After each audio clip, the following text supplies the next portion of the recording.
Carleton University is using new technologies to preserve elements of older cultures. So in the Yukon, a classroom was recently taught by a hologram of a teacher who lives thousands of kilometers away. Similar technology is being used to create language models to help save Indigenous dialects or reconnect young people with cultural elders and tradition. With a look at how this technology is working is Troy Anderson. He's an associate professor at Carleton who is leading this project. Fascinating and well done. Welcome to your morning. Thanks for having me. So people are used to, what you and I are doing right now, which is a video call.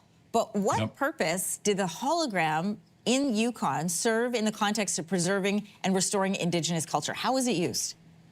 Well, actually, we installed the technology up there to test whether or not it would be a good form of communication, live communication, for students who are working with community members on various projects. And it worked very well, and we started thinking about what are other possible uses for this technology. And it was kind of an iterative process. It's just one thing led to another, and we finally ended up with this project, which is a really large integrated cultural hub that the goal is to reinforce the culture of the First Nation, which is called the Natchonayakten, located in the Yukon. And it's really super important to note that this project, it's not a Carleton University project, it's a community-led partnership. There are actually 3 partners in this project: the First Nation of Natchonayakten, there's also the Office of the Commissioner of Indigenous Languages, and Carleton University.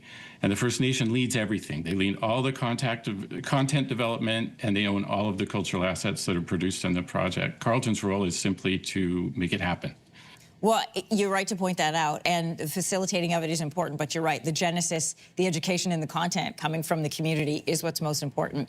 In Mayo, Yukon, where the demonstration occurred, there are about a dozen fluent speakers left. So what other ways is this new technology being used to preserve history and to keep it going into the future?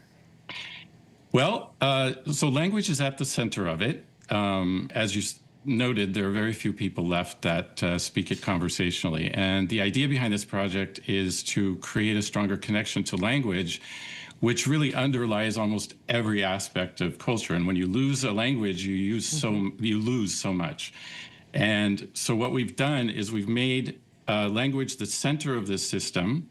And it's a language learning system where the user creates their own avatar, which will guide them through the learning process. But surrounding that language core, there are other cultural dimensions that we are focusing on. So one would be oral history. So elders will, on demand, appear telling their own stories or community history as holograms. But it's also important to note that this is a cross-platform system. Any community member will be able to access all of these cultural assets on their phone, on their tablet, on their laptop, on their VR headset, or on the holographic unit.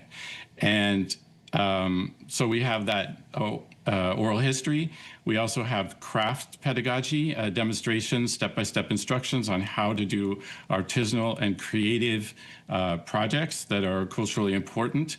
We're doing 3D scanning of important cultural objects, which may not even be located in the community anymore. They may be in a museum somewhere, and we're 3D scanning those. And because they're a 3D scan, it means people can it becomes a library, and they can manipulate that object on the screen and make it larger or smaller, turn it over, examine it, and even potentially 3D print it.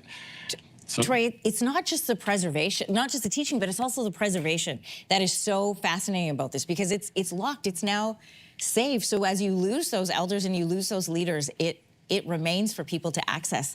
Tell me about this success you've had with this project and what that means for people like yourself and for the leaders who've put this together.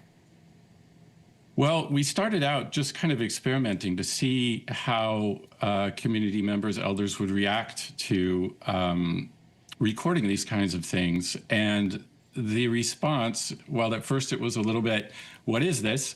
It very rapidly became something that everybody just dove into. And there was a lot of enthusiasm in the community.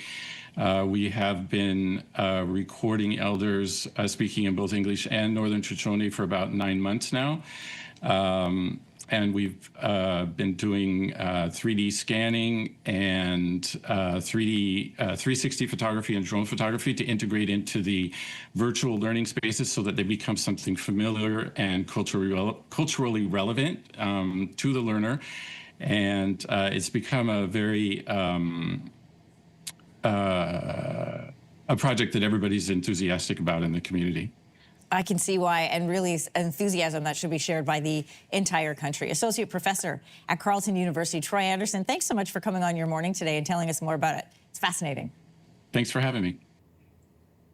If you like that video, make sure to subscribe to the Your Morning YouTube feed, where you can find all kinds of new content posted every weekday morning.